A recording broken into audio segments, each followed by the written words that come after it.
Hey y'all, this Dragon Six Golf here. I'm gonna put this up on both my channels, both on the Floor Arms and Great Life Coaching. And as you know, in the headlines, there was a shooting at a school in Texas in Uvalde. Terrible thing is, a bunch of kids passed, were murdered, a couple of teachers.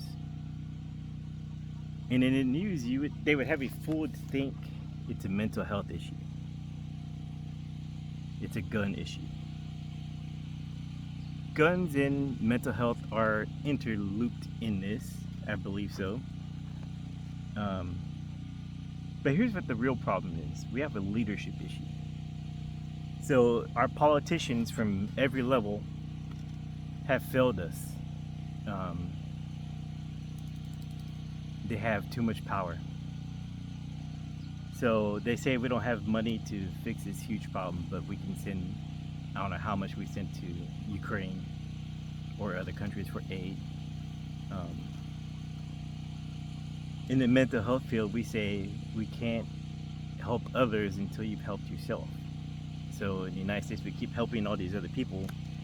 And I bet you if you follow the money, we do it because it's profitable for some politician or some businessman or whatever. Anyway, it's a whole nother video. So how has the government failed us? So when I hear, first of all, it's a public school. So it's funding is from the state, local taxes, federal, whatever. That's a government issue, right? Then I hear that there were cops on duty that went in and got their own kids. But when other parents tried to go and get their own kids, they were either detained or stopped. They're cowards. Plain cowards. And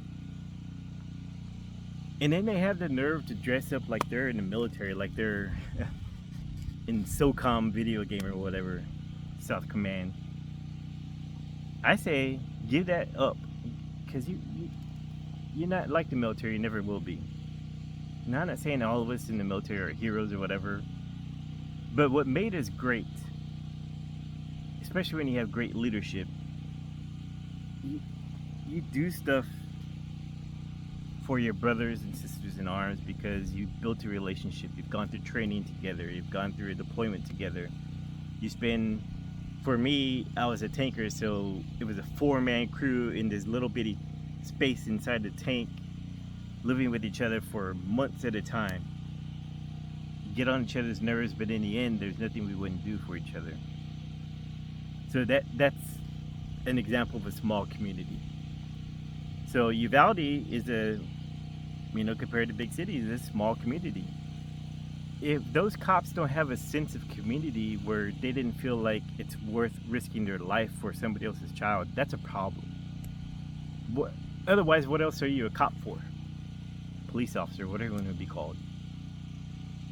I'm sure not everybody's like this. However, it seems like there's a culture going on here where they act everything, they're afraid of everything. I feared for my life, so I shot. I'm scared of a shooter, so I'm not going in. Excuse me. So that chief of police or the county sheriff, didn't really do anything until Border Patrol came. So I really think they need to be dealt with. Those cops that didn't do anything, their leadership on up need to be dealt with. And then Abbott goes on there, he blames mental health, he blames gun control. Whatever he says is irrelevant. Because a true leader takes responsibility. If you haven't read this book by Jocko and Leif Babin, it's called, they have 2 books that are great. Dichotomy of Leadership, and the other one is, I can't remember the name of it, but it's on the leader takes responsibility for everything. So the president, the governor, the mayor, you're all responsible for it, but you don't take responsibility for it. You put the blame on somebody else. It's like Adam and Eve. It's like She didn't tell me about the tree, but I'm gonna do it anyway. Whatever. I'm kind of rambling now. I don't know if I'm making sense, but I just got to get this off my mind. Y'all, we can't afford to have senators in office for a lifetime. There's no way an 80-year-old man in office has the same views that I do. I'm in my 40s. Or my son that's 25. Or even my daughter that's 6 years old. They probably can't tell you how much gas costs. Well, they know because people complain about it. But they can't tell you how much, they pay for utilities or whatever. They're not connected with us anymore, and that's a problem. That's a real problem. And I've had leaders in the military that lost that connection. So I'm not a really good storyteller, but I'm going to give you an example of where leadership failed. And this is my son was in elementary school. We had just moved from Colorado Springs back to San Antonio, and he was going to Randolph Air Force Base Elementary School. And we had to have this meeting because they said he wasn't adapting well, he wasn't learning, his behavior was kind of off. So we're sitting in this room, and you got the teacher, you got the counselor, the vice principal, the principal, some other staff, I don't even know who they were. And my wife and I are sitting there, and I'm sitting back and I'm just thinking, they're just blaming him, my son, for what's going on. And I stopped them and I was like, wait a minute, y'all have all this education. I'm pretty sure they all had like a master's degree or at least a bachelor's, but you're not taking responsibility. So just because you're in a position of power doesn't mean you deserve to be there. And there's probably a lot of teachers that are burnt out and probably need to change profession, but they're stuck there because safety or whatever, job security. But that's just an example of poor leadership, because you blame the student. Well, what are you doing to help them? And it's like that with ourselves. It's easy to say the economy sucks, gas getting high, and all those are true. But if you don't take control of your life and stop living above your means, it's gonna hurt a lot. I'm just rambling now, but people, this is a leadership problem. Take ownership of yourself.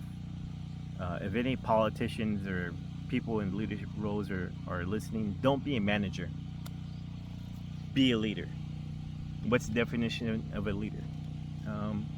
The literal Army definition is the ability to influence others to accomplish an assigned task on time with good results.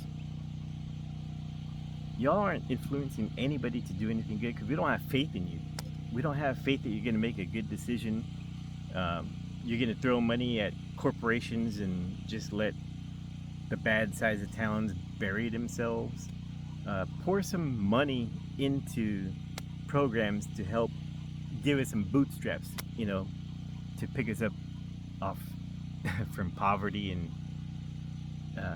man, there's a lot of failures going on right now. My heart really, really does go out to the parents and the families of those who lost their lives.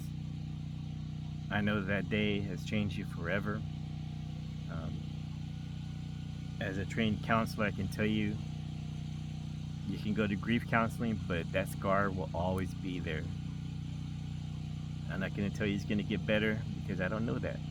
It might not get better for you. But surround yourself with people. Surround yourself with people that will stand by your side and not just tell you things like they're in a better place, or it's meant to be, it's meant to be. Nobody wants to hear that kind of stuff. I know when I've gone through a loss, the last thing I want to hear is somebody tell me it'll get better. How do you know? Anyway, thank you so much for watching LaFleur Arms and Great Life Coaching. I hope it was for a better subject, but you know, leadership, y'all. We need leadership, real leaders, people that actually care, people that are not influenced by money, people that aren't influenced by corporations, people with empathy that can put themselves in other people's places. This is Jack Siskoff. Thanks so much. Out.